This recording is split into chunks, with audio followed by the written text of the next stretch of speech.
if you had a vote, and I'm gonna put you on the spot. You can't say all. Yeah. You can't say all. If you Boy, who do I want to get my butt kicked by? Oh,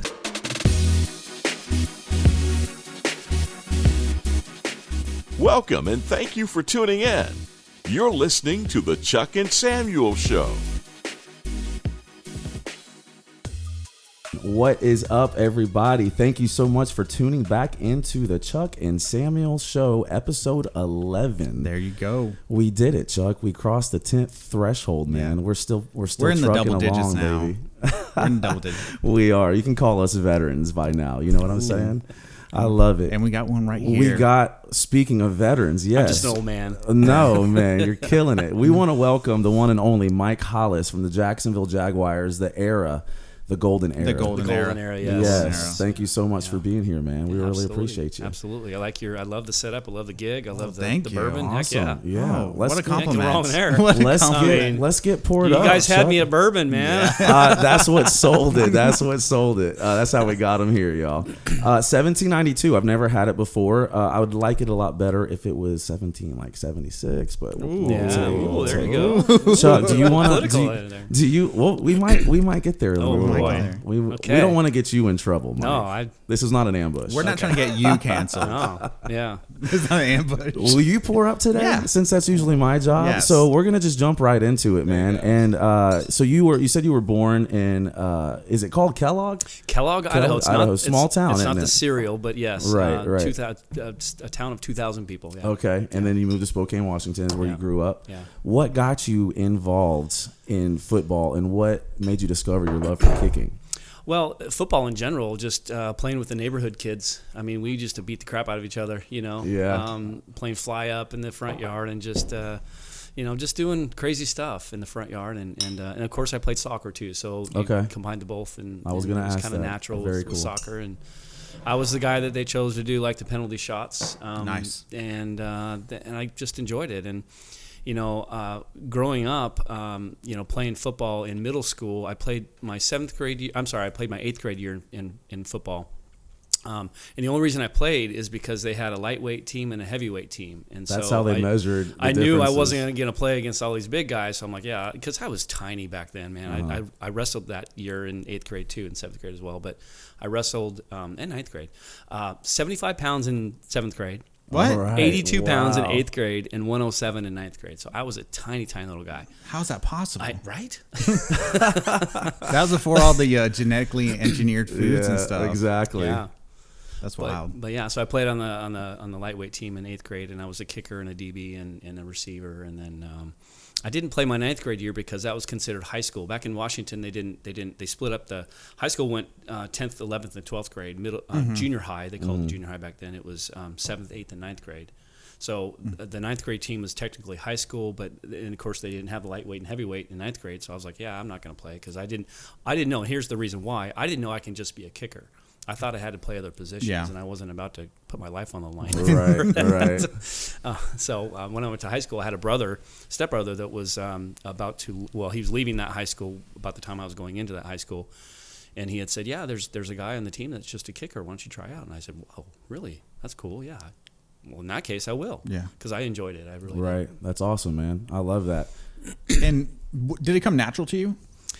I mean, playing soccer, it should come natural to most soccer players. You're doing the same, pretty much the same motion. I mean, now that I know better, I wouldn't do what I did back then as far as a traditional soccer style kick. I watched that video. Okay, good. I did watch that video last night. Yeah. You don't when you kick your extra points and stuff, you don't kick like a soccer player with the inside of your foot. No. Yes. No. Some guys teach that though. Yeah, which is that's very what I watched. Yeah. Mm-hmm. Yeah, good video. You lose length and velocity when you kick that way? You lose power, Control. You everything. blow your groin out, right? That's absolutely Unbelievable, man. I mean, you want 4 quad muscles using to help you kick the ball, or you want 1 groin muscle helping you. Right. Think Lord about have that. mercy. Yeah. Technique is important, isn't it? Oh yeah, big time. Chuck, your boy just started playing some football, didn't he? Yeah, he's just getting into How did it. he do the other night? He's wanted to play as a wide receiver. Okay. He's been practicing just as a wide receiver, and he ended up being able to throw darts, laser, frozen ropes, and they made him quarterback. He's like, I didn't come here to become a quarterback, but they ended up making him the quarterback. But it's all just like early clinic preseason stuff. He's just getting into it. So, yeah, he might end up being quarterback. Come on. But he wants to be a wide receiver. He's going to be your ticket, man. You're going to raise an athlete. He's usually pretty good at stuff. The only problem, he's short, like he's smaller. Right. He can play sports well. He's just smaller. So we'll see what happens. So I coach a PE class on Tuesdays. My sister has a homeschooling group, and I was throwing the football with the kids, and my poor niece took one straight to the eye, man, last week. Hasn't everyone? Oh no, it's a rite of passage. I feel like, but she'll tell the story for the rest of her life, man. Did she get a black eye? It was definitely red, but luckily it didn't turn into that a happened shiner. to me. Yeah, that would have sucked. And her mom, my sister, she wasn't too mad, so yeah, I lucked out. What a sweetheart. I'm telling you what, man. So tell us, what was going through your mind as a young man when you got the call that you were going to be an NFL player? Did you expect it coming? Was like 2-3 years prior? Was that in the agenda? It really no. And the thing that separates me from a lot of guys is that my goal was to be as good as I physically could be, because I knew I was limited a little bit with my size, clearly, but I just tried to be as good as I can get, and whatever level that got me to, I would be happy with, because that's as good as I could possibly be. Right, and that's kind of, I wish everyone would think like that, but even the kids I'm coaching now, sometimes they think they're going to be playing Division I because, unfortunately, either the parents are telling them that, or their peers are telling them that, or just friends of friends. They're, oh my gosh, little Johnny, you're so good. You're going to be in the NFL one day. Guilty. And it's just, it doesn't work like that. Yeah, you got to have some realistic goals and so forth. But just the act of kicking was just so challenging to me, and I just enjoyed doing it. And I got better at it, and once and again, it doesn't work like you kind of said. It's more like you want opportunities for workouts. Once you get those workouts, then you can kind of think, and depending on how you do in those workouts, you can kind of like, okay. Were you invited to the combine? No. I was at University of Idaho's 1AA school. Okay. And I didn't get a lot of recognition. And to be flat out honest with you guys, my field goal percentage was not that great in college. Maybe my junior college. So I went to junior college after high school, and then went to University of Idaho after that. And my field goal stats were not that great. They were better in junior college than they were at University of Idaho, but I kicked a lot of extra points. Matter of fact, my senior year at Idaho, counting playoffs, I had 96 extra points in a row. Nice. That whole season, I didn't miss any. But 96 in one season, are you kidding me? That's a lot of touchdowns, man. Yeah. So, but I had a strong leg, so I kind of had some recognition there, and got, scouts are starting to look, and they kind of notice you, but my size was a big deal, and we were talking about Tom Coughlin before we got live on the show, but Tom was one of those kind of guys that thought that size was a big deal, and he actually originally, when the scouts looked for my video and evaluated me, they thought, great kicker, looks like he's good form, kicks the ball pretty well, but Tom wants a bigger guy, and they declined. They said, we'll pass, and all that. But I had to, my kicking coach at the time, when I told him that they had passed on me because I was too short, he was furious, and he called him up. He said, I had nothing to lose at that point. So I called him up and said, basically told him, like, you guys are not very smart. Mike kicks like he's 6'2". Why does it matter if he is 6'2"? This man was a prophet. Yeah. So that's the story. Tom Coughlin thought I was too short, and we had to convince him that I wasn't. Were you always pretty confident in, I guess at that moment you were confident in your skills? You're like, why not me? I got this. Just a quiet confidence. Yeah. Just, kind of like, I know I can kick well, and I'm going to try and do the best I can, and wherever I get, I get. I love that, man. And were you the first kicker for Jacksonville? 95, right? I scored the very first points, man. Good trivia question. The trivia question, A daggum stat that nobody can beat. Absolutely. That's one record that Scobie and Lambeau and all those great kickers in the Jaguars history, that's one that they cannot beat. Yeah. I tell you what, they do have a long lineage of good kickers, Absolutely. Man. Yeah, and you set the foundation for that, and they've lived up to keeping that position solid for sure. That's amazing. So you joined the team. Jacksonville at the time was the most successful expansion team of all time. As far as the record, both Carolina and Jacksonville, we both went to the AFC championship, NFC conference championship, in the second year. So I'm not sure where if they, because I kept on hearing that they were just like the success of the Jaguars for the first 4 years. I guess because we went to two AFC championship games during that time. So we called it the golden age. Yeah. How was it living? I guess that's all you really knew. Yeah. Because you just came into the league and you're like, wow, yeah, this team is killing it. And we're not too far away from the Super Bowl. yeah. How was it like being in that golden age?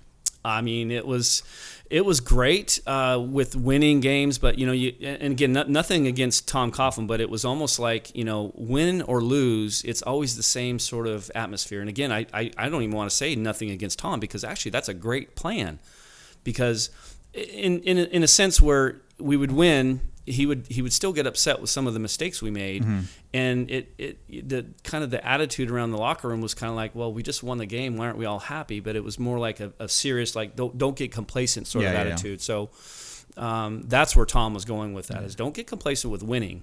We still got to get better. And so it clearly that makes total sense. You look back at it now, you're like, wow, I wasn't even thinking that way, but yeah. Because I heard there was not like a myth of him was that he was like very strict on time. And if you were on time, you were late or something along those lines. So that was in the air. Yeah, it wasn't as bad as you guys might have thought. Yeah. If you're 5 minutes early, you're late because the meeting already started. It wasn't. I mean, maybe a time or two you might have started a meeting at 5 minutes early, but not very often. But, okay.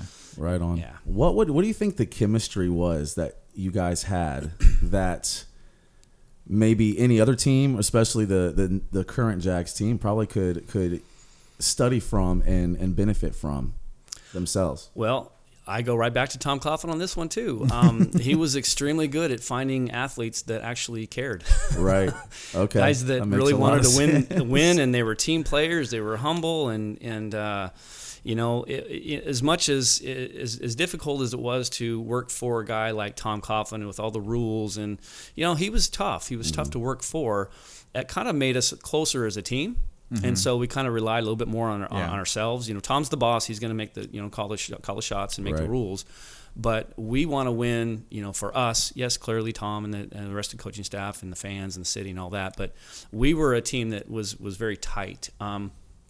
Primarily, I think because of the attitudes of the guys on the teams. Through 95 through especially 2001 when I was here. Well, we were kind of on the decline of 2001, but we had good guys in there. We had good team players, guys that weren't selfish, and Tom was very good at finding guys that they may not have been the most athletic guy at the time they could pick maybe in a draft or a free agent or whatever, but he found guys that were obviously athletic enough to play, but good mental guys, humble team players. He built a team. Yeah. He wanted to go, have fine guys that go to battle, and are accountable for each other. That's amazing. So many Pro Bowlers too. I'm telling you. Oh yeah. I saw that picture with you, Baselli, Brunell, Barker, Jimmy Smith. Yeah. Oh my God, y'all were representing, loaded, man. I tell you what, I remember being a kid. I'm pretty sure they filmed it. They aired it live on the news when you guys came back from the playoffs in the stadium. Yeah, and there were fans in the stadium. And was it Jeff Loggeman who did the "Do you believe it"? That was Dave Weidel. Oh my God.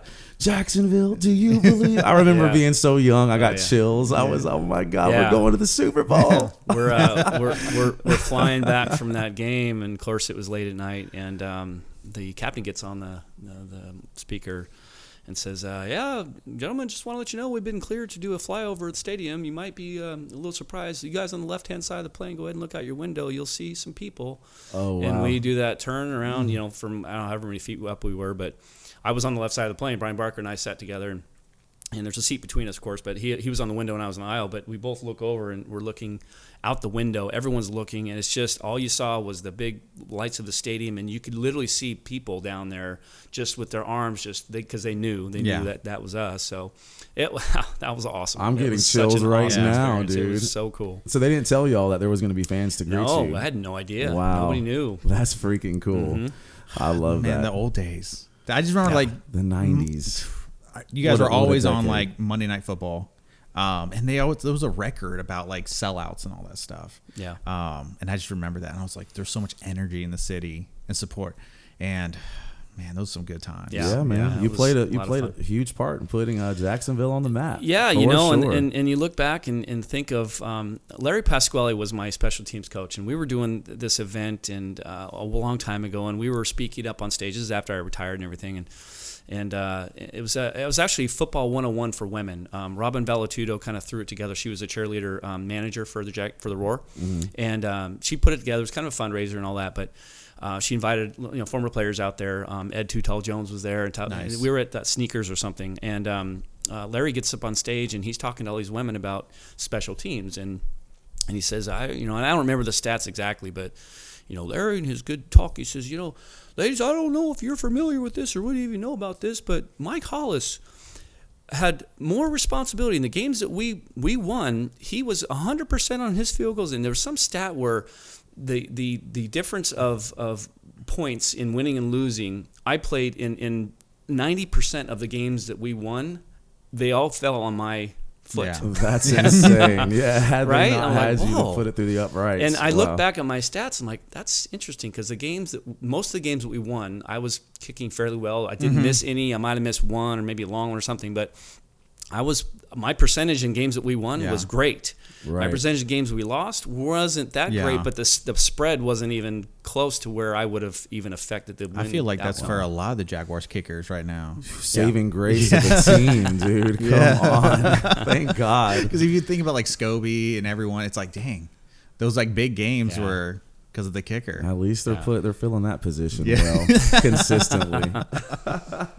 I gotta know also, man. Did you have something you want to say? No. I was gonna give you a layup. So the moment, and I know you're probably this is what you're asked about the most when you banked it off the upright. This was the '96 playoffs. Yeah, 96 against the Bills, correct? What was going through your mind when the ball was in the air still? Did you have any moment where you thought you missed it? I love answering this question because you all don't have a clue what happened on that kick. Nobody knows anything, and you're shaking like, we don't know what happened. Was I got wiped out. There was a guy from the Bills that came out from my right side really late. Right, he's coming in to block this field goal. Clearly, they want to block it. And he came in so late, I kicked the ball. I'm looking up. It's going right down the middle. In my mind, I'm like, oh, I hit that well. And I knew, as a kicker, even if golf, you hit a ball well, you know it. Right. It was the same exact feeling. experience. Yeah, I hit it well. I'm like, man, I hit that good. Going right down the middle. All of a sudden, I'm looking up at the sky. I got wiped out. Nobody knows that. God. It wasn't on That's TV. not a part of the clip. And the fact that it's the not. refs didn't call. Yeah. They didn't throw a flag. Super right? late hit. Very late. Did it hit you low or Low, wiped my legs out, Yeah. right? So I'm Unbelievable. looking up at the sky, and then Brian reaches down with his hand to help me up. He said, dude, it went he had that surprised look on his face. Like, dude, it went through. It went through. And I looked at him. I said, what do you mean it went through? It was going right down the middle. What happened? Yeah. He said, man, it hit it. He said, watch the screen. Right? It hit, the wind took it. Yeah. And I said, what? So I'm watching, and that's when I did this on my head. I don't know if it's other people. I'm like, the famous photo, Florida Yeah. Times Union. Yeah, I'm pretty that was sure like, I oh had that. crap! I can't believe that went in, but thank God, But you watch it, and the wind just totally destroyed it. Yeah. Halfway down the field, the wind took it, and it hit, thank God, the inside of the upright and bounced through. That was from 45, and it hit the top of the The upright. top. So That's I'm a impressed strong, myself. I'm telling Wait, you, were you man. going 65 with that? I don't know, man. I told you I hit it well. That is insane. I love that. So go ahead. No, go ahead. I was just gonna say, once you realize it went through, the feeling of relief had to have been overwhelming. I mean, there was still a minute and 20 seconds or so left. So again, I know that clearly we're up by 3 now, but I've seen stranger things happen where, Right. like Music City Miracle, that Yeah. kind of stuff. That of course that was after that. I don't know, a year later or something. But 99, right? that was 99. Yeah, Yes, yeah. you're right, because we would have played the Bills in the Super Bowl, maybe. No, not the Bills. Who are they playing? Titans. Titans, yes. Yeah. Because they beat the Bills. Yes. And then Titans Yeah. went on to Yeah. the Super Bowl. So, yeah. Yeah. Oh, man. Yeah.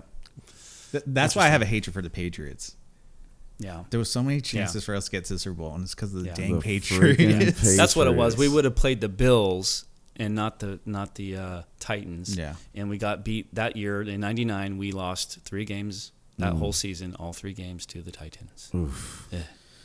Was McNabb quarterback Yes. at that time? Yes. Yeah. Yes. He was just getting warmed up. Yeah. Absolutely insane. So, how was the success in being in the city? Because I know you talked about like flying over, but just like living in the city, you had a good solid 4 years. I know like the decline 2001, right? Because was it 2000 is when you blew out the Dolphins, right? I don't remember. I think that was 99. Okay. That was our first game. Because Okay. we had the bye week because we were 14-2. Okay, we had cool. the home field advantage. Sorry, Dan We had Marino. a bye week, and then we put Jim Kelly out also. Yeah. That in 96. Oh, for real? Yeah, that was his last Nice. game. Then Wow. Dan Marino, that was his last game against us. History, man. That's crazy. I'll take that. Yeah. So, how was it like? The flyover and everything was cool, but like being in the city, because you had a mural, right? Yeah, downtown on the. I always bring Was that that up. coming over the Main Street Bridge? Yes. It was actually, you could see it from I-10 coming into downtown Jacksonville from Oh, I-10. yeah. It was facing that way, so it was facing. Yeah, Gotcha. yeah. The Main Yeah. Street Bridge had the big cat on it. The cat one in each okay. arch window was the cat. You're right. Yeah. So yeah, you had one, and man, how was it being in the city with like riding high murals? Everyone loves you. Flyovers, playoffs. How was it being in that? He was probably thinking this would be a lot better in L.A. No, I didn't really know any better. I mean, I did. My first team out of college was the Chargers, but that was preseason, and I didn't get to see it. I actually went to the Super Bowl that year too. Wow. The Chargers did. But no, it was the hype of a new team and the city support and all that was real cool. But then you start winning games, and it just multiplied, and all these events and things and. A lot of cool things. When I remember just watching them, paint the paw prints down Bay Street and all that. So it was really cool. And even coming from Washington State, I was like, man, I've never been to Florida before.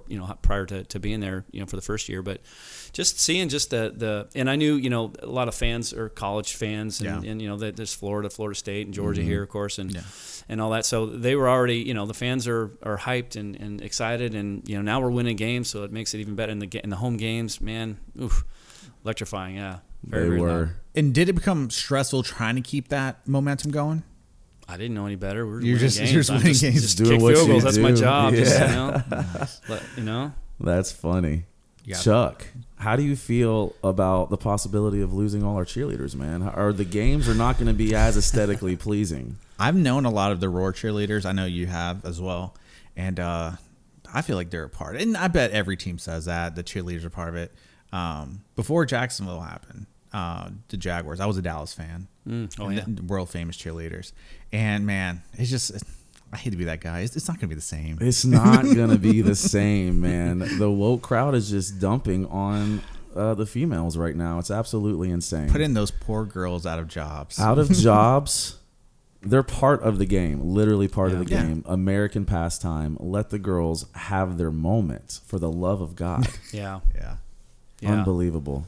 It is a shame. It really is. It but, is. Not that, I mean, I don't know if they're going co-ed here or what are they doing. Yeah. I don't think they've really mind about that. said I mean, anything about it is that, what yeah. it is. The momentum. I think Baltimore Ravens had a co-ed cheerleading team or something. They had maybe a co-ed cheer. It wasn't the cheerleaders, but it was a cheer team of some sort, like kind of like college. And they had a band too. Really? Yeah, Baltimore Ravens that's cool. had like a band. It was like a college atmosphere. It I pretty was cool. just gonna ask if the co-ed cheerleading squads were gonna be more like college.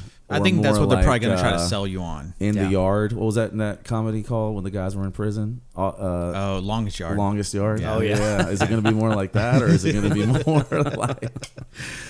like college? Let's hope it's more like college. Hey, but either way works. What a bummer. So I have a few more questions about your kind of history with the Jacksonville Jaguars. So did you get traded or released? From the Jaguars? Yes. My contract expired, so Okay. I signed a 4-year deal in '97, I guess, and that 4 years came and went, and it was gone. But What was the decision to kind of leave? it was the salary cap. I was, I guess, a salary cap casualty. Yes. They call it. Yeah. Yeah, I was one of those guys that they felt that they may not be able to afford, but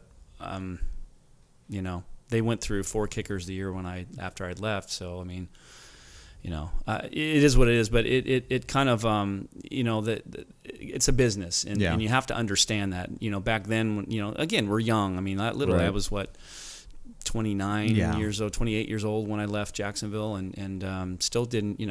There were some things that they kind of promised verbally in a contract that never happened, and I live and learn.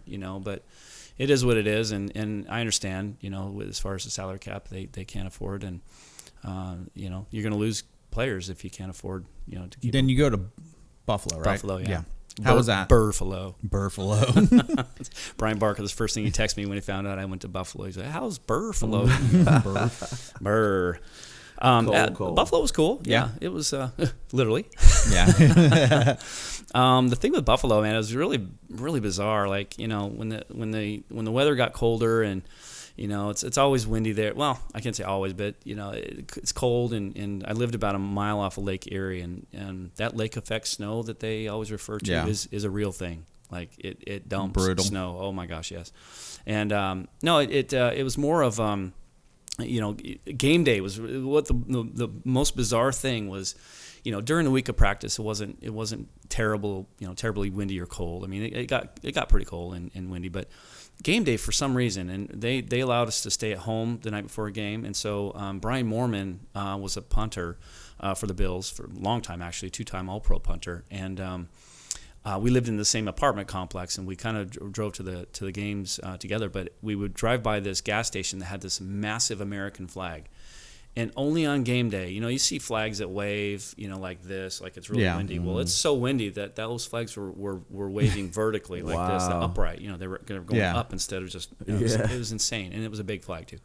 But yeah, it's just really bizarre. Those playing in Buffalo was a challenge. You got to be a kicker and a meteorologist at the same time, man. Yeah. That's wild. So, as a kicker doing that, how did you have to adjust your game and everything? No, not really. I mean, you kind of have to aim a little differently depending on the wind, but that's the thing that a lot of guys don't understand is that they have this tendency to try to change things what they're doing based on the you know, the circumstances. And I've always been a firm believer. I can't control the wind. There's nothing. I only want to focus on what I can control. And if it means that I've got to aim a little differently and be really perfect on the kick, then that's fine. I'll try to do that. But it was almost comical. So I remember games when I kind of start laughing, like, this is insane. The wind is so strong. I'm barely making them from 35, 40 yards. They're barely going through. It's insane. And real quick, when you were there, was the Bills Mafia in full swing? I don't recall them. That, you know, they were crazy because they didn't wear any, like the men wouldn't wear shirts when it was 20 degrees. And I'm like, dude, you guys are either drinking very, very heavily or you're insane. Maybe a little bit of both. Yeah, that Bills Mafia. A bunch of bourbon. Yeah, right. Cheers, y'all. Cheers. Yeah, man. We haven't cheers. Is there a kick that you would redo if you could go back? If you could pick one? I pick every one that I missed. Well, yeah, of course. Was there one that had a lot more on the line that you would redo if possible? Well, there was a game winner against the Bears in '95 that I missed. It was 54 yards. I would have been a little bit more conscious of the field conditions at the time. I mean, it was in '95 the logo. If you guys remember the logo in '95 on the field in the middle of the field, it was really big. Mm-hmm. Well, the full Jaguar, right? They spray paint the grass. Of course, the grass doesn't grow real well, and so they put a bunch of sand. So the middle of the field where the logo was essentially just a big sandbox. Nice. A little sand pit. And I had to kick out of that. And, you know, I barely missed it, a little bit to the left, but, you know, I had a 53-yarder the week before against Pittsburgh. And I told the reporter, you know, who asked me about that kick at the end of the game, you know, clearly it was a game winner. So I missed it and we lost. It was last second. Yeah. And, you know, I said I'd much rather have that one than the one I had last week in Pittsburgh because that wasn't a game winner by any means. But that was one I would probably like to redo because that would have been, you know, it was in '95, it was my first year. And right. It would have been cool to nail that one. I have a question off of that. Being a kicker, it's kind of like it's on you. Right when you're up there, the whole stadium staring at you. How did you handle missing? Well, I wish I could get that back, but we can go into next week and do better. Or did it stick with you for a while? A little bit of both. Yeah. Those are tough because you first it depends on what you did to miss it. Like that's the challenge is to figure out what you did wrong because you're going to have to go out there again and you're going to have to kick again, especially if it's a field goal you missed early in the game, you're clearly probably going to have another attempt. So mentally you have to kind of ignore it, but you also have to appreciate it and understand it and learn from it. So the hardest times that were most challenging to me were times where I didn't know what I did wrong. Mm-hmm. Those are scary, especially if they're early in the game. And those are the games, and I'll be honest with you guys, there were periods of time in games that I may have missed one early in the game and was kind of feeling that way, like, oh, crap, what did I do? I'm not telling Fred Taylor personally, but I'm telling Fred Taylor in my mind, stay in bounds. Let that clock run. Let's get this game over with. Get me in the locker room. I'm flat out honest. I'm a transparent dude, man. I'll tell you anything. That's awesome. Yeah. You wanted to get out of there. Oh man. So it's a bit of neutral thinking. You have to keep some neutral thinking because you don't want to get a complex. You don't want, which will easily put you in a slump, from what I've heard, won't it? Make you question yourself. And this might be a good transition. We can still talk about football, but going and working for yourself and entrepreneurship. What did you take that you learned from football and being able to think neutrally when it comes to a loss and be able to pick up and keep going right away and move over to the next phase of your life? Kind of exactly what you just said. You don't get discouraged because you're going to fail. Everyone is going to fail. Absolutely. And it's just a matter of how you deal with that failure. That's the make crazy. Or break question. The battle's right in the mind, is it not, Absolutely. man? It's wild how failures can just keep you sunk for a long time. Yep. But truly, it is a thought process that can be switched. Yeah, and the thing with kicking, it's very challenging, especially at the highest level of football in the world, if you put it that way. Yeah. And especially with the stuff that I'm, that I worked on, my technique and everything that I'm teaching now, it's very challenging to do. And so it's almost in there was a passion. Clearly, I had a passion for kicking, right. And that passion translated it into like a challenge to learn it. And that challenge was to be as good as I can be, 100% as perfect as I can be, as close to perfect as I can be, because very difficult to be perfect when you're kicking in football. There's always going to be some little thing that you may have could have done better, but that translates into just the natural again, life after football, the real world I'd call it, because I was getting paid for playing a game. Yeah. But when you get into that real world, you're kind of having to deal with the same kind of things at times, and you're challenging your own self in a manner where you're wanting to, be successful in whatever it is you're doing. And so when you have setbacks in whatever it is you're doing, you learn from those setbacks and you move forward. Yeah. It's the same sort of thing. It's the same mindset. But the thing that's different, and you hear like corporations like to hire former athletes in the pro levels because of their mindset. They're determined. They're disciplined. Disciplined. Yeah. And accountable. And that's the other thing too, is if you play in a team sport, you're accountable to your teammates. Same thing in a corporate job, or if you have a team project you're doing with your coworkers.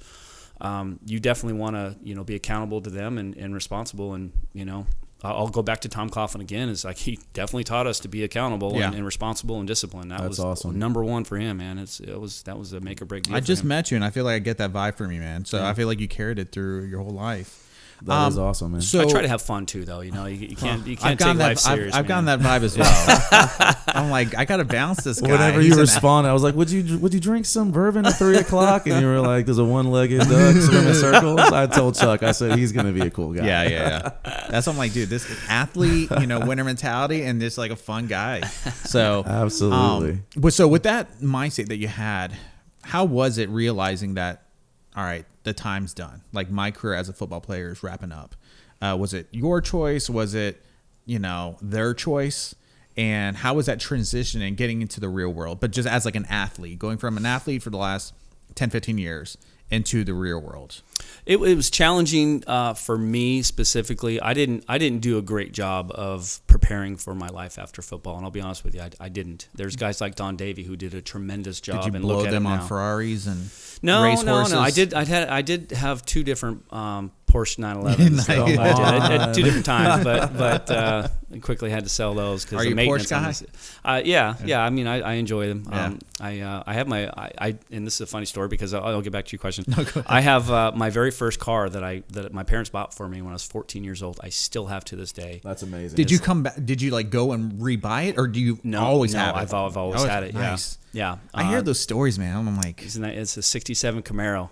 Yeah. Ooh. Come on. Don't get rid of that. Little bitchin' Camaro. If I had that, then I thought you were gonna be like, oh, it's a 1987 Volvo, like mine.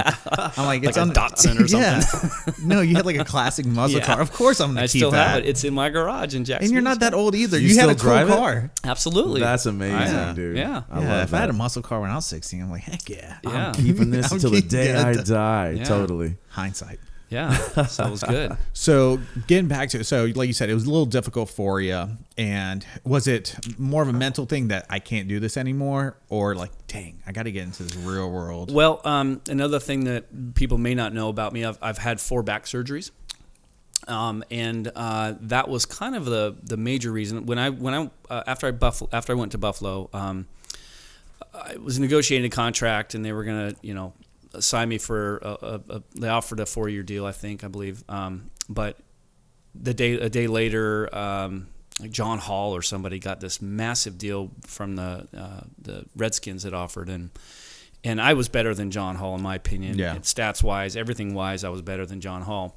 He gets this massive deal, and I'm like, well, I'm gonna sit back. I'm not gonna accept this offer, and hopefully they'll bump it up a little bit because of this guy's deal. And my agent and Tom Donahoe, who was the general manager of the Bills at the time, were on a call, and it turned into kind of an argument.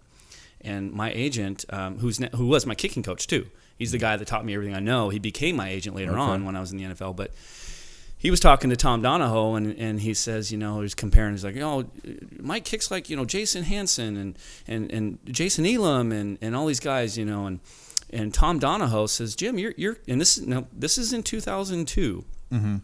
I went to the Pro Bowl in '97, right? Yeah. 98 Pro Bowl officially. Mm-hmm. He said, Jim, you're comparing Mike to a bunch of Pro Bowl kickers. What do you mean? And Jim says, Mike is a Pro Bowl kicker. And Tom Donahoe said, when did Mike Hollis go to the Pro Bowl? Stop. This is a general manager of the Buffalo Bills that had no idea that one player on his team had no idea if he'd been to a Pro Bowl or not. Unreal. So I don't know what happened. The negotiations stopped there, and they went with Ryan Lindell, which is a great option for them as well. Ryan did real well for them from Seattle and all that. But I went on to play for the Giants. Well, I signed a 5-year deal with the Giants. Yeah. And in preseason, I got involved in a kind of a one-on-one like a car crash. It was on the football field. Of course, we're playing the Jets in preseason. Yeah, and I literally I can't remember who the returner was, but we literally just bashed heads straight on. You were going for a tackle. On a kickoff. So and I got hurt my back again, and eventually like the next day went to the get an MRI and all that, and they put me on IR. Said that you need surgery again. So that I spent the only time I was with the Giants. I spent the only 1 year on IR, and then. That was Jim Fossil's last year, and then Tom Coughlin was about to be hired there, and I was still officially on the team. And when Tom came in, I'm like, well, he didn't want me in Jacksonville, so I know he's not going to want me here. And I kind of saw the writing on the wall. Yeah. Literally 2 weeks later, he said, hey, actually I had somebody else call. I'll let you go, I'm like, oh. That's what happens. I watch a lot of these, new GMs or coaches coming in, and a lot of players are like, I used to be on your team, and you didn't really care for me then. And you kind of know. You're like, all right, I got to put my trade request in. Yeah. And at that time, though, I had gone through all my rehab and done everything that they wanted me to do, and I was kicking. I was kicking long field, like 50 and doing just fine. I wasn't at, peak shape again, but, it wasn't a surprise to me. Mm-hmm. And so therefore it wasn't, I knew it was going to happen, and I wasn't, hurt at all. It was just kind of like, it is what it is. Again, it's a business. Yeah. And you just move on. And my wife at the time, my wife and I wanted to, move back to Jacksonville and kind of just see. That was going to be my question. Like, when you retired, did you always know I'm heading back to Jacksonville? Not always. We had talked about it, but we loved that. The 7 years I was here playing for him. I met a lot of people, and it was good for post retirement. Yeah. Maybe business opportunities, and you have a name in the community. And very true. And we have a lot of guys like that who have retired from the Jaguars and other teams too that have chosen Jacksonville to retire and live in. Florida has that kind of vibe. Absolutely, the city of the future, baby. Mm-hmm. Slowly. No, but that's how I feel about Florida. I see a lot of athletes, a lot of training facilities are down here because it's warm all year round. No state tax. Yep. So I see a lot of that. And Can't beat it. Can't beat it. And he's just in Tampa, Orlando, Miami, Jacksonville. It's just, you always see athletes moving here. Shaq, like his, I think he just sold it, but he was still living here for 20 years. Doesn't he live near Gainesville, or did he live near Gainesville? Have you seen those videos of him showing up as a sheriff with the cops and playing basketball? With those kids. Yeah, that's awesome. Yeah, that's what I think. He was in Orlando, and they offered him to do that. Okay, but I think he just sold it. But yeah, he did all his stuff, went to LA, and was working out of Atlanta, and still had a house. It's just, I think it's just people enjoy Florida. You know, it's chill. Mar-a-Lago is here. We are the official White House, right? We are the official White House. Florida, right, yeah. Florida is my boys, yeah. Dude, the headquarters of the Conservative Party. That's right. Yeah. It sure is. They're saying a possible Trump DeSantis run in 2024. Yeah. Oh, that don't tease is me. what dreams are made of, my friends. Oh man, dude. We're canceled. We're canceled. Are you a fan of DeSantis? Yeah, absolutely. Great guy. I'm all with you guys. Yeah, you guys said a few short words, and I'm like, yep, yeah, we're on the same page. We know page. where we're going with this. Yes, I think Trump will be back before then. Just saying. So okay, so this is how man. we became acquaintances. Yes. Was that we were friends on Facebook, and I started commenting on a few of your posts. So you think there's still I do some researching, and I've got a lot of friends that know a lot of things, and who knows where their sources are, or what they say, but there's a lot of things that make a lot of sense. Okay. Are you friends with Steven Crowder? No. Steven Crowder's the inside guy. No. I've got guys in Arizona and just people all over that kind of talk about stuff. Spot. Yeah. Hot spot. Yeah. But yeah, there's just a lot of stuff that's that makes a lot of sense to me, and again, you know, we all know. I mean, as many friends as I have that are so oblivious to the non-fraudulent election, I'm like, you guys you are so blinded. There was so much fraud in this election. Come on. Unbelievable. According to them, they just hated Trump that much that they came out and voted and broke 80 records. million. Yeah. Yes, world record. Yeah. No, that didn't happen. Yeah. For Biden? No, that didn't happen. The great late, rest in peace, Rush Limbaugh would call low information voters. Yeah. That's what he would say. Well, there's a lot on that side. And there is a lot, Yeah. man. You know, I was having some conversations with some friends who we disagree politically on a few things, on a lot of things. But we're still friends. And you're friends with this guy? We're still friends. But the things that, like, have you ever heard the name Christopher Steele? Have you ever heard the name or the word the Steele dossier? No. Have you ever heard the name Tara Reid? No. Who's that? And I'm like, oh. Do you know why they don't know that? Because mainstream media. The mainstream media. Absolutely. They're the devil in this entire process. Thank you. Everybody's connected. They're all connected. They all have a plan. It's all connected, and everybody is so brainwashed into thinking because the media says it must be right. Yeah. It's wild, isn't it? Like, why would this reporter say that then? Right. Why would they say that? Well, did you guys see the video of all the reporters across the nation saying exactly the same thing, the same script? Oh, the news. That's happened with 3 or 4 different scripts now. Yeah, it's pretty wild. That's why when I go on my political rants online, it usually always kind of comes back to the media. That's the source of all this. Truly. Censorship of speech or free speech. Mm-hmm. They just took down all of Trump's videos from CPAC. Yeah, they just took them down. Did they really? Well, thank YouTube God. yanked I them all watched down. them. Yeah, exactly. But it's just like he was just talking. He was saying. They keep bringing up this insurrection stuff on January 6th. Are you guys nuts? Yeah, seriously. What did he say? Forget all the BLM stuff that happened, all the Antifa, all the riots in Portland, Oregon. Forget all that. Let's focus on January 6th and what happened there. Right. Yeah. Oh my gosh, people! It's insane, isn't it? And you see, like there were the bad actors, of course, and there were definitely some Trump supporters that naively walked in, but those people were in single file line. Yeah, they were like inside. They were waved in. Yeah, exactly. Come on in. We're about to set you up.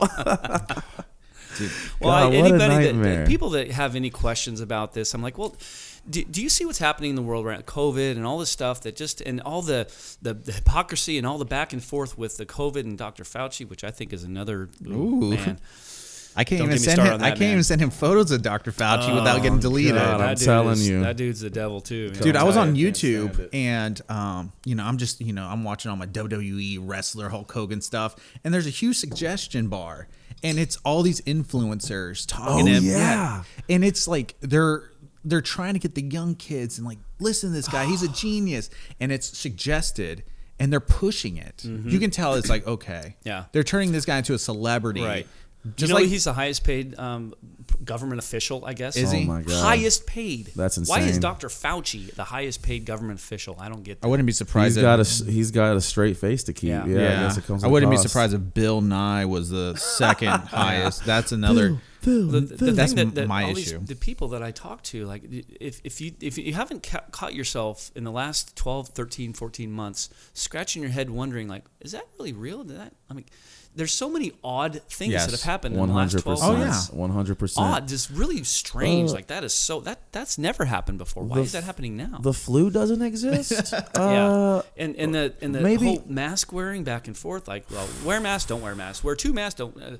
It's like, make up your mind. Did y'all people. see the video of that I hear chick you. that went to the drive-thru at Starbucks? Yes. dude. And she was like, "Can I have my drink?" They're like, "You need to put a mask on first, and I can hand you the mask, and you can put it on." She was like, "Then just hand me my hand me drink." my difference between drink. handing me a mask and handing me Right. the Just drink? hand me my You're still drink. handing me something. Oh like, my Yes. God, the cognitive dissonance. When I go to Chick-fil-A, right, they do the same thing. They have these tubs, right, these trays that they put your food in, and I'm like, somebody touched my food, put it in the tray, and now they're coming to me to make me think.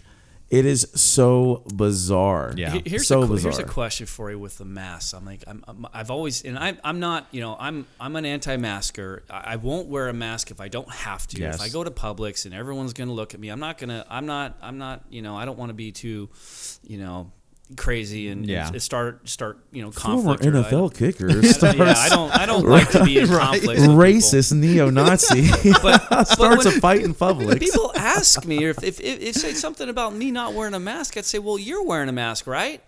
Well, yeah, I'm wearing a mask. Well, don't you see a problem with that? Like, do you think COVID just goes only one way? Right. Like, Right. why is and think about the masks that people are wearing these days. They're nothing but just Piece of scarves. cloth, Yeah, And fabric. I'm absolutely. like, do you think like that COVID's going through that, but not out of it, or Right. like Yeah. like wait, what, or the opposite way? They're all decorative. Like- They're just like T-shirts that they cut into a mask. But just use your common sense. Common It's sense, common man. seness stuff. That's how it is. I've been saying recently, not to be too crass, but usually every fart is double masked. Jeez. And it still somehow gets out. You know what I'm saying? Bubba the love sponge over here. Just call us Lex and Terry. There you go. Did you ever make an appearance on Lex and Terry? Oh with yeah, Did you? yeah. Oh, I that's woke up awesome. in training. Here's a funny story, and they'll if they were here on the show right now, they'd laugh too. But Lex said they were having a conversation. I woke up in training camp. I set my alarm in the hotel room for the radio. Of course, it was on whatever channel they were on, and 104.5 or whatever it was. And I woke up to Lex and Terry talking about kicking and kickers and me and the Jaguars and this and that. And Lex said something like, "Oh, I can fart further than I can fart a ball further than Mike can kick a ball." I'm like, "Oh my gosh!" But I love those guys. Those are great guys. That's I actually hung out with amazing. Terry in Seattle when I was doing a camp one time. Really? Nice. And went to his high-rise apartment and That's amazing. hung out and drank some bourbon with them. Nice. What a story, man. They're That's what legends. we've been. You wanted someone like that had one of those stories. I'm Like, telling you, I talk radio, Lex and Terry. My first job was laying brick, right? I was a laborer when I was 17 years old, and my boss loved Lex and Terry every morning for 2 years, man. DBF. The things that they did on their shows would not fly today for sure. They were wild. Wild. what was that? The cowboy hat dude? He was like semi-conservative, Angus or something. But yeah, I don't know this guy. But that's how radio was like 20 years ago. You couldn't get away with the stuff then. Now, Not at all. Man. So do you have any and questions for him? Because I have one there was a fan submitted one. Okay, I think I covered most of mine. Okay. I do want to talk about his kicking academy and everything. Oh, we like will. that, yeah. We will. Don't worry. We're definitely gonna get there. We're gonna have to add another hour to that because I'll talk forever on that. I love it. I might have to get in there and just knock some 50s out. You know, I've kicked in my day. I'd like to learn how to kick. My dad used to take me out to Avis Park sometimes, and I'd kick over the soccer goals as my uprights, you know? Yeah, it was good times. That's one thing. I could kick a soccer ball pretty well, and it's different. You know, you got to go upper 90, low. This is your soccer guy, Mike. Yeah. Okay. I named my son Beckham. Oh, because I was perfect. really So, but when I watched your video, which was very eye opening, Yeah. I was like, I would have kicked with the inside of my foot, Yeah. and I was like, I would have blown out my freaking groin. Yep. My career would have been done. Yep. So I need to learn how to kick real. So you're kicking with the top of your foot? Yeah, absolutely. Yeah. In actually in an area that you would never imagine. Oh well, I can't say never imagine, but A little bit higher up on the higher, foot. Yes. higher up, a lot Yeah. higher up on the foot than Yeah, most yeah. people would ever. Think. Almost to the ankle. Shin. Shin. I've If seen I, that. if, I, Shin? if I told you part of my shin actually touched the ball, you'd be like, "That's crazy." No It does. way. So That is mind-blowing. Now, the reason is because if you ever seen a football being kicked in slow motion, you'll understand it. Your foot actually goes inside the ball quite a bit, almost halfway through the ball before the ball comes off your foot. So therefore, if you're hitting in a very large part of your leg, notice I didn't say foot, leg, through the ball, and you Wow. hit a good solid hit, you're going to be going through that ball, and it's going to be covering a lot of surface area. Yes. If you hit the side of your Interesting. foot, Nice. you only get a little bit of only this much surface area. Sam, that's why we're not professional. Kickers. I would have never guessed that it touched your shin. I would have kicked it with my toes. So I know it's a softer material. This might be a dumb question, but do you do any like shin callousing practices? like Jean-Claude Van Damme in Are Kickboxer? you kicking No, any it bamboo with your shin? No, you don't need that. You don't need that. That's for the mood. That's Hollywood. I had to ask. So I have a question. One of my close friends, Pat Smith, he actually does a podcast for SB Nation. I forgot what they're called. The Jag Nation. Jag isn't it? Nation, Isn't it? Cat Nation, or Cat Big Country? Cat Country. Big Cat Country. He does that, and he had a quick question. He's besides yourself, who out of like the golden age would like to see go first into the Hall of Fame? Fred, Jimmy, Tony. If you had a vote, and I'm going to put you on the spot. You can't say all. yeah, Can't say all. If you Boy, who do I want to get my butt kicked by? do you still talk? Do you still talk to them? Are you in Not touch? get my butt kicked by. Yeah, I mean, occasionally. I don't. I see. Well, at the Jaguar games, I see Fred often in the. Do you go to every booth. Up until this year, I did, but Nice. I'm not going to wear masks. So. Hey, ooh. They're gonna- a yeah. man I- of standard. Well, Yes. and the thing is, Jaguar Ambassador Group, Okay. they didn't need us this year because they didn't have many Yeah, fans. yeah, if yeah. any. Right. That's So true. That's another reason. So I can't blame it all on that. But It sounds better. It sounds better. who were the options? Jimmy, Tony, and Anybody, Fred. right? Oh, Fred? through just from those. Yeah. Okay. Those and Isn't Tony been in the running for Tony a few has. times? Tony's Yeah. been extremely He just close. Yeah. keeps getting, what is he, chopped liver? They need Jimmy- to put him in. Jimmy just got in the running this Did he? year. Okay. Yeah, he was nominated. I think Fred's been nominated, hasn't he? A couple of years. He's on a competing podcast though. Oh yeah. With Jay-Z. No, not Jay-Z. It's a bunch of ex-NFL players. I know, but they're like some, isn't it? That's only big names, aren't they? It's Brandon Marshall, Fred Taylor, Chad Ochocinco. I've Yeah, seen yeah. Fred, or is it? Yeah. It's Fournette who hangs out with Jay-Z, Jay-Z. yes. Yeah. So out that's- of those three, if you could pick one, who would you go with? Gosh, man, you guys are killing me. I have to ask the hard questions, man. I can't give Well- you softballs.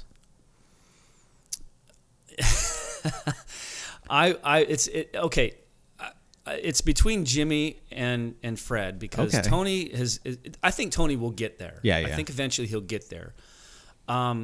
The only thing I think holding Jimmy back is some of the past issues he's had and all that. I think but they're both deserving of it. I think. I don't think you're going to find another receiver like Jimmy Smith in a very long time. Yeah. That guy was incredible. Yes.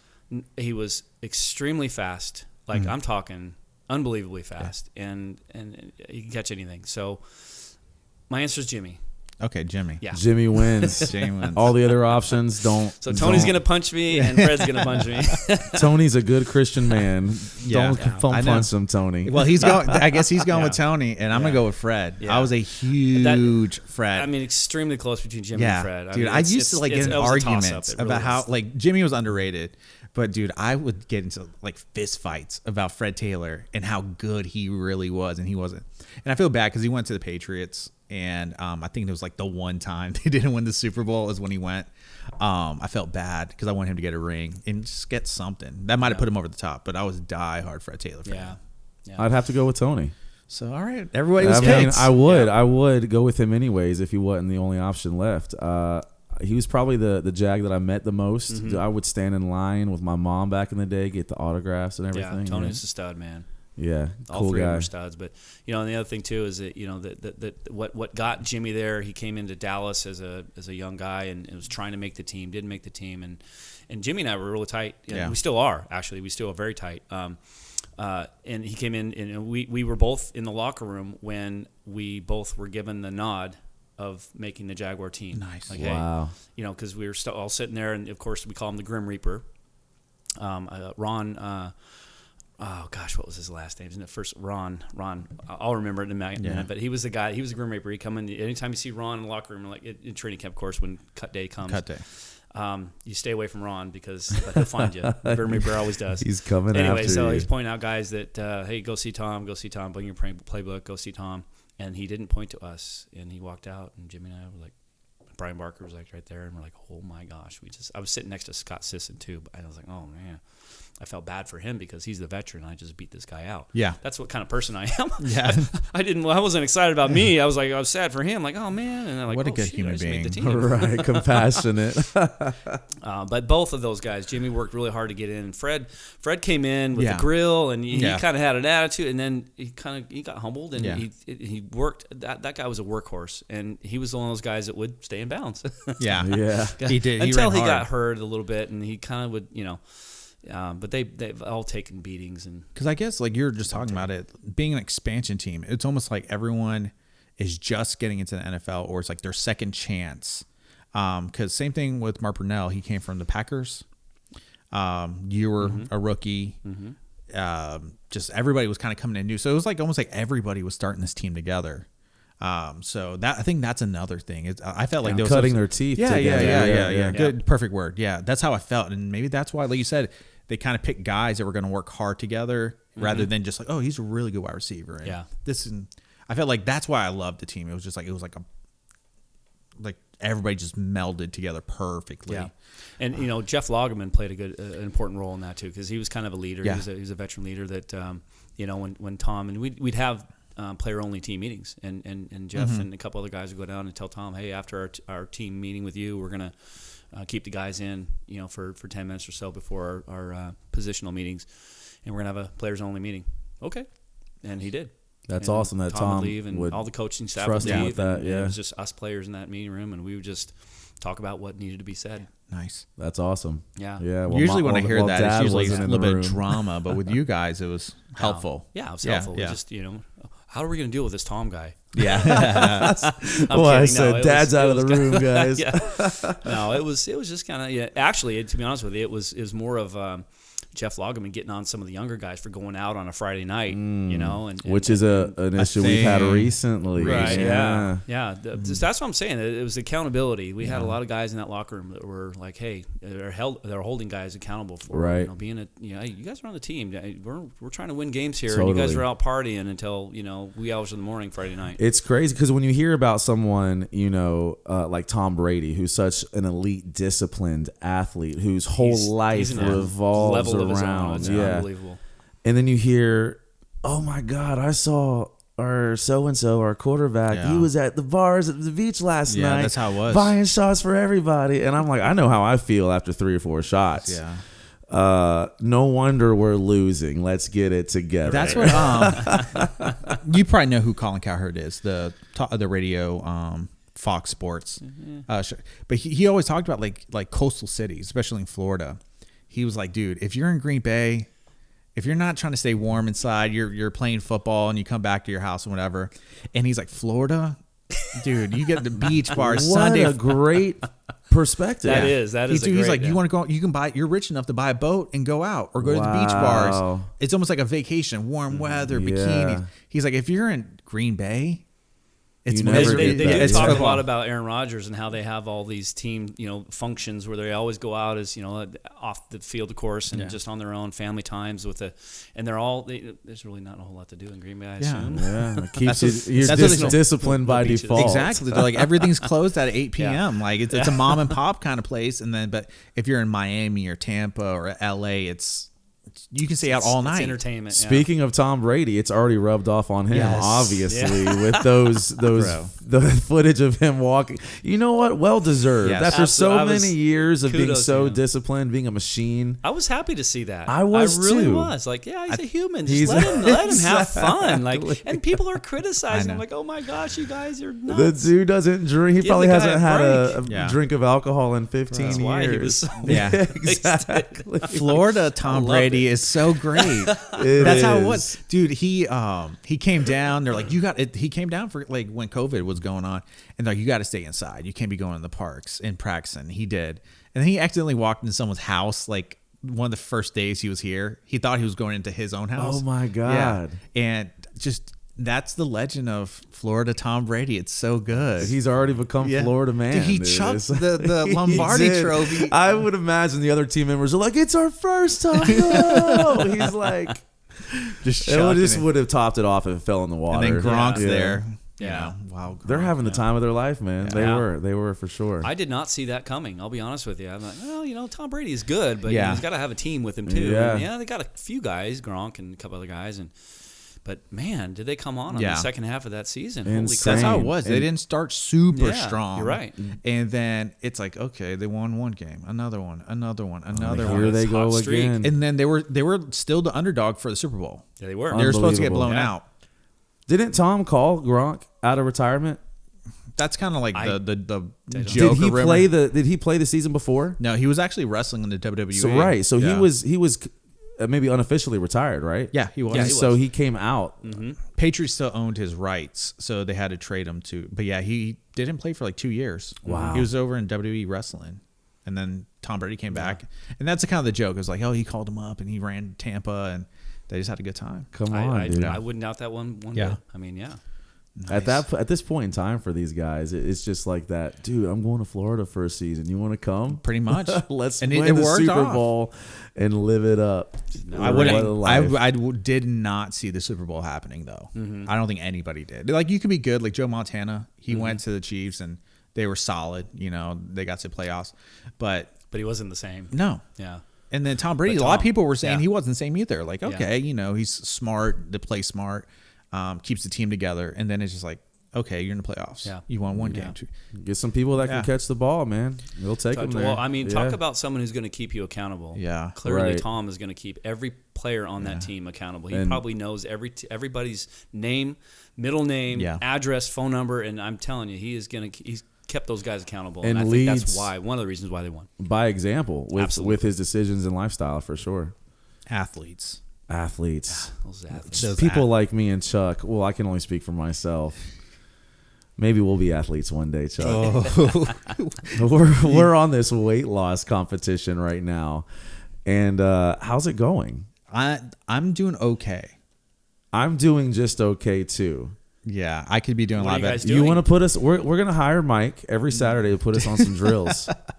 I need to run some drills. No, because we did like I'm not sure if you heard like 75 hard or something like that. It's kind of like it's a whole lifestyle thing. Like you're supposed to read 10 pages a day. You're supposed to work Nonfiction.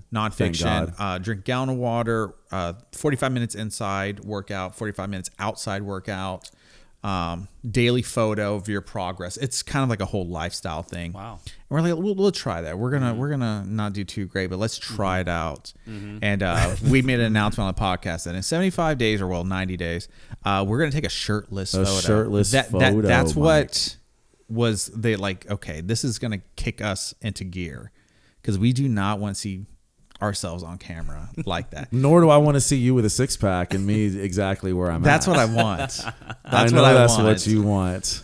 That's what I want too. Maybe we'll both have a six pack in the next 90 days. Well, we have like 45 days. I know. So yeah, man. I'm gonna just eat some carrots We and just some got celery. We got to get Yeah, on I'm his just water. kidding. Yeah. Is your water gonna help me burn some fat? It should make you want to drink more of it because I'm it's down. so freaking good. Okay. That's what yeah. I need. Yeah. I'm about to get on this water. I am a bit of a water snob, Yep. like Dasani and what's the other one? Dasani I will not drink, dude. I can't stand it. They add salt, the whole nine to it. I don't mind that. Oh, this water's great.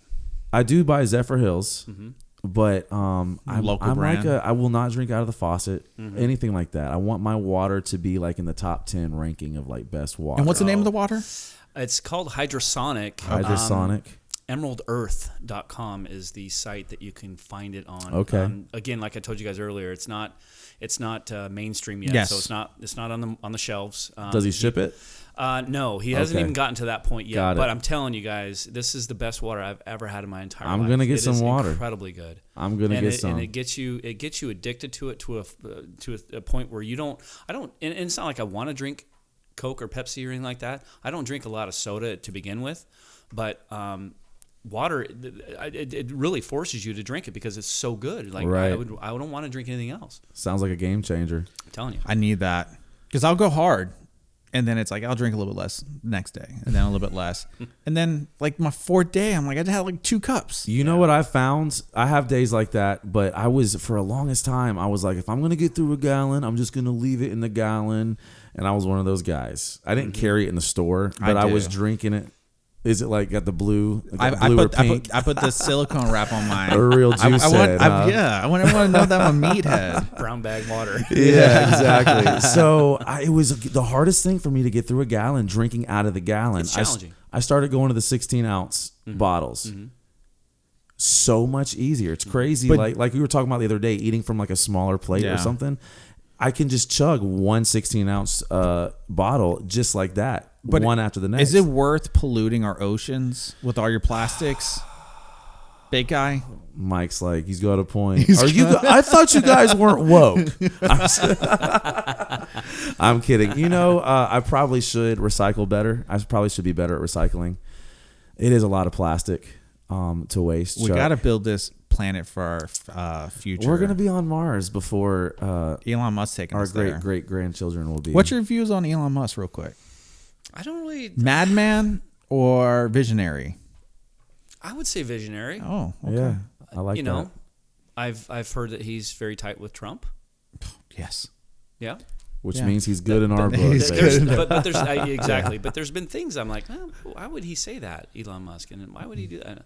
I don't know. I mean, he's a very intelligent man, of course. Very intelligent. It does make you wonder, like, why? Because the thing that's confused me most recently is why did he put 1.5 billion into Bitcoin and then go on the next week on record saying that crypto is priced too high? Yeah. And yeah. it tanked. Yeah. I don't know if it had anything to do with that, but I think it might have. Well, yeah, you're right. Yeah, if he put the 1.5 before he said why is this so expensive and it tanked, what was the reason to put money in there to lose it? Why didn't he just say that? My only theory would be that he didn't want to get in trouble, so he threw a quick True. 1.5 bill in there, and then when it tanked, he probably threw I feel another like 3 or he's one 4 of those, billion in. he's Who the knows? richest man in the world that wants to be richer. Yeah. Yeah, He wants to own a huge chunk of cryptocurrency. Maybe it was a test because he's so rich. Maybe it was a test to see Yeah. what's going to happen with the Wow. Federal Reserve. Yeah. Very true. Yeah. Wow. We were just talking about how he has the control to say like one tweet Yeah. and bomb that's my billions of dollars. Yeah, exactly. Like It's he has the insane. power that like, Bitcoin's price way too high. We were talking about it. He made that announcement, and we look at our Robinhood, and it's just red. Which I switched to TD Ameritrade. Ooh, Screw fancy. Robinhood. Yeah. fancy. But I gotta say, Robinhood is so. Have you ever used it? Uh-uh. Oh my God, Mike! It is. Stay out of the so- stock market. It's stressful. I'm sure it is. We're new to it, and I'm calling Chuck. I'm like, oh my God, dude, I'm losing my shorts. It's so aesthetically pleasing. Robinhood. It's so easy to use. It's like you want to look at it, you know. And then Ameritrade has got all the info you could possibly imagine. Decoding. I'm learning a lot. Yeah. But as much as I love Elon, you know, the Neuralink, man, the Neuralink thing, like is he might be the Antichrist, bro. Yeah, that's that too, man. I'm not big on this whole AI. I know some like forms of it are fine, you know, that kind of help streamline a little bit of the software. But when you talk about Neuralink, I'm like, Yeah. that's no fun. It's next level. It's scary stuff. That's Singularity. That's where like technology and humanity meet. and it becomes seamless. Right. And he's doing that. And I know, like he said, like, do we live in the Matrix? Eventually, they're going to be unlimited pixels and resolutions, and we're linked in. We might be in the Matrix. Yeah. And technology's going that way, but it's like, it's rough seeing someone put some blueprints down to make that happen. That's insane. And if anybody's watching that doesn't know, basically Neuralink is a chip that will go inside of your skull, and it integrates with your brain, correct? And I know it's like paraplegics and stuff. They're projecting it's going to heal them, which is wild. They'll be able to walk, but as far as like it's going to make a cell phone eventually obsolete. Yeah. Yep. Yeah, you'll have like wild access to information, music. Imagine the censorship, what's going on right now, if they can read our thoughts, dude. God, they would. Dude, I had a friend. Heads are going to roll. They're trying to do that. Yeah. Exactly. It wants to control us. Yeah. And why can't we just be? Did you ever have that? Amen. Live and let live, man. That used to be a liberal motto, didn't it? I think it was also Bruce Springsteen song. Coexist. But I'm about to put one of those bumper stickers on my freaking car. I'm the new liberal, man. I had a friend back in the day when cell phones were like semi-new, like 2011. I was doing something. He's like, dude, don't bring that around me. They're listening to me. And I said, I was that guy. Don't be that guy. They're not listening to you. They're not searching your screens. And then like 2 years later, like it's happened to everyone. Yep. There's been times I've thought of something. I didn't say it out loud. Stop! You're getting deep now. Yeah. You are, dude. Because I know, like, if you type in something or look for like a photo or say something, or like, hey man, I really would love some Papa John's pizza. You want to get some pizza afterwards, and you get the ad, right? Yeah. Right. There was one time I was thinking about something, and I like stared over somebody, and I was like, okay, cool. 5 minutes later, I see it on my wall. Wow, that's creepy. And I did not say it out loud. I didn't type it. It showed up. And that could be coincidence based on when was this? Probably like a year or two ago. Oh, okay. Yeah. I'd say, have you had a vaccine? Like the COVID vaccine? Oh, DNA changer. Yes. That's why I don't do 5G. 5G. That's why I haven't done my ancestry in my whatever the. I did that, the 23andMe. You're in the system now. I did that like 5 years ago, and I'm looking now. Thinking, I probably shouldn't have done that. Because they didn't really tell me. And I'm like, I'm a Neanderthal. Yeah. Yeah, I know. They're like, Actually, it did say I was like 60% Neanderthal. I was like, what does that mean? Yeah, they're like, Eastern, 5% Eastern European, 3 point. Yeah. They just throw it like, he's a white guy. Let's just like throw some like European stuff in there for him. But now they have your blood and spit or whatever, and now they can just track you and kind of manipulate you now. I'll throw this one at you. Please. Okay. How many people do you think have been tested for COVID? Half. I was gonna say half the country. And why do you think they have to stick that thing all the way up your nose or your butt? Ooh, even now, good point. I've always wondered why it had to go so far. Don't you think it would be in your cheek? Or That's your what I mouth and thought. Saliva. If it's in your saliva when you breathe, So- why can't they just do a saliva swab? Are you alluding to the fact that there's something on the Q-tip? Your DNA. Yeah. Your DNA. Yeah. So they're getting forget about me doing a 23andMe. Whoever's gotten tested has gotten. Where does that go? I always thought it was Where does weird. your DNA go when it gets to the lab? That is true. Somebody's got your DNA right now. Wow. Yeah, that's what. Yeah, they're gonna clone us, dude. And what if they just wipe us out and then they clone us to make it seem as though we're not wiped out? Holy cow! No, I just think the big tech. Super deep now. What are we drinking? Anyways? It's not CBD. THC. I'm just kidding. But we're it's getting like some high ideas. The big tech mega lords wanting to have every single piece of information. Yeah. They know what you search for and what you watch and what you do, and now they can cross-reference that with your DNA. Wild. And in the Facebook system, they're like, we know every single thing about this person. It's insane. Yep. And it's insane. And they also like own your likeness. If you upload a photo to their page, they own that now, and they could do whatever they want with it. They could actually sue you if they wanted to. That's why another thing that concerns me is the deep fake stuff because it's getting so wildly real. Mm-hmm. We're gonna see world leaders making statements they didn't really make. Yeah. It's if we're not already. I know you're going with that. Like, is that really him? It was Saddam Hussein before he got killed that had what we thought was lookalikes, correct? Yeah. But it's going to be like so uncanny that you're not going to be able to tell the difference. North Korea has that too. Really? With Kim Jong-un? No way. Yeah. They have that. Wow. But yeah, that's what deepfakes, and it's one of those things, man. I'm like a tech guy or whatever, and I see a lot of cons when it comes to the future of technology. It's too much.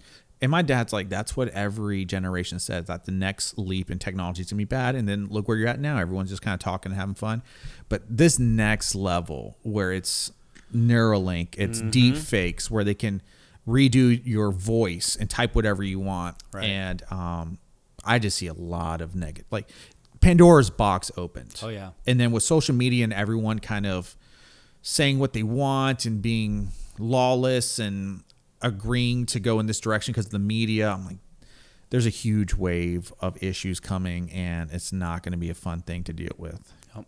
Have you guys heard the term medbed yet? No. I have not. Do some research on that. Medbed. Can't wait. This is not a sensory deprivation tank. Okay. We got to check that out.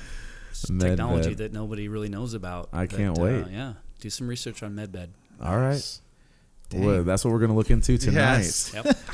Dude, how are we doing on time, Chuck? We're way over an hour, aren't we? Way over an hour. I'm about to pee my pants.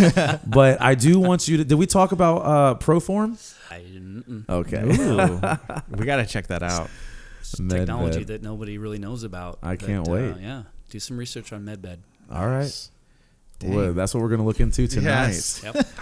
Dude, how are we doing on time, Chuck? We're way over an hour, aren't we? We are way over an hour. I'm about to pee my pants. But I do want you to, did we talk about Proform?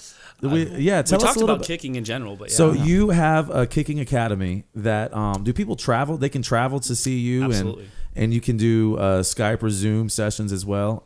Tell us a little bit about the business that you have teaching kickers. We actually train inside Jacksonville Ice and Sportsplex. We have a little area inside the indoor sports side, but we like it in there because the fact that we can focus on form and technique and not worry about where the ball goes. And a lot of people would ask, just at a side note, like mentally, how do you deal with it mentally in the NFL? How did you?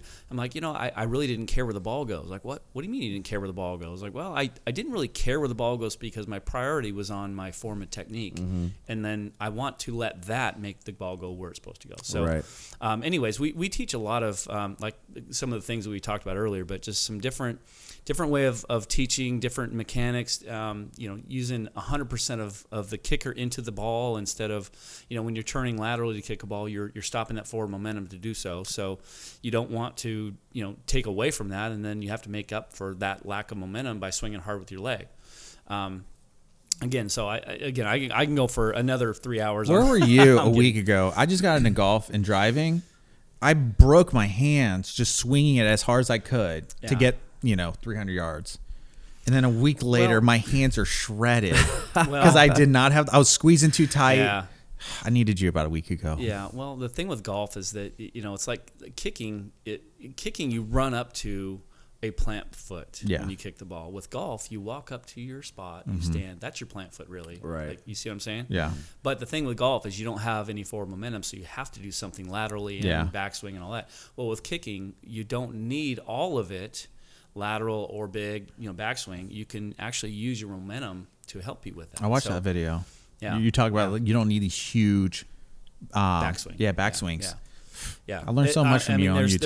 There's a lot of information with regards to what we teach, but we teach kids of all ages. And like I said, people come from all over the country and will come in and do like a weekend sessions or 2-day private camp or whatever. But awesome. It's very detailed kicking instruction, and nice. It kind of blows my mind when some kids are out there. They go to other coaches and they learn this stuff, and some kids learn on YouTube. They go on YouTube, how to kick a football, and of course there's a bunch of videos out there. But I ask them when they come in, like, so have you been to coaches? You've been to a camp? Like, how did you learn what you know now? Well, YouTube, this and that, and this and that. And I'm like, well, we're probably going to be different than what you know or what you think kicking is. So just be prepared. And so part of the process is to get a guy that would really, an athlete that will really understand and commit to doing what we're saying, because if you're so glued on where the ball should go, you're going to end up steering the ball, and that's the last thing I want you to. I don't want you steering a football. I want you doing the technique and let the technique kick the ball for you, not you physically, athletically steering a football. Nice. Very cool. So how can people, if they want to get their kids involved, or if they're young people who love kicking and want to learn more, how can they get a hold of you? Proformkicking.com is our website, and then I'm on social, Nice. all of pretty much every platform. And that's just Mike Hollis? No, Proform Kicking. Oh, Proform Kicking. And I do Very have cool. Mike Hollis. My Okay. Facebook's Mike Yeah. Hollis, and I do have Proform Kicking page. Awesome. And then Instagram, Proform Kicking, and Mike Hollis, and Twitter's Proform Kicking as well. Cool. Yep. Yeah, check it out, y'all. If you were in the market, I wouldn't say there's a better person to go to. Heck no. Before we go, there was a funny video I saw recently. ESPN did this thing where they had people who tweeted like towards kickers. Did you see that? Did you see that off my wall? Maybe I did. Maybe I did. And they were like, "Oh my God, I could have made that kick in the 55-mile-per-hour win if I wanted to." You know, talking about their team's kickers who lost a game or something. And they put these people on the field. They have them first read their. They actually called them out. They did. Yeah, they have to read their tweet. And then they have to try to kick the same field goal, and it is gold. There was one dude that said, "Oh, it was like a short field goal. I don't remember how far it was." And then the lady, the reporter goes, 52 yards. Yeah, it was gold. I love I can that. make that. Nice. Yeah. Cool. Well, man, thank you so much, Absolutely. Mike, for coming by and hanging out with. It was a pleasure to hang out And with next you and time talk to you. we have you on, I have some questions that we didn't get to today. Oh, okay. And it's about you and Vanilla Ice. Oh, yes. yes. So we'll right. save that for next time. We will. I have some questions about you and Vanilla Ice. Okay. Cool. Say that. I love Okay. it. Proform Kicking Academy. Make sure you check it out on social. Check out the website. And if you're watching, make sure to subscribe. Hit that. It's on one of these sides. One of these sides. Hit that subscribe button and share with a friend. Man, we love that you come and hang out with us every week. It's been a blast. We're going to keep doing it. Yes. And submit your questions. Even if it's a random question we can ask to anybody. Feedback, all that stuff. All of it. And we love you. Thank you so much. And we've had a great time. And once again, thank you to Mr. Mike Hollis. The legend. We'll see you next time. Peace. Cheers, y'all. Later, y'all.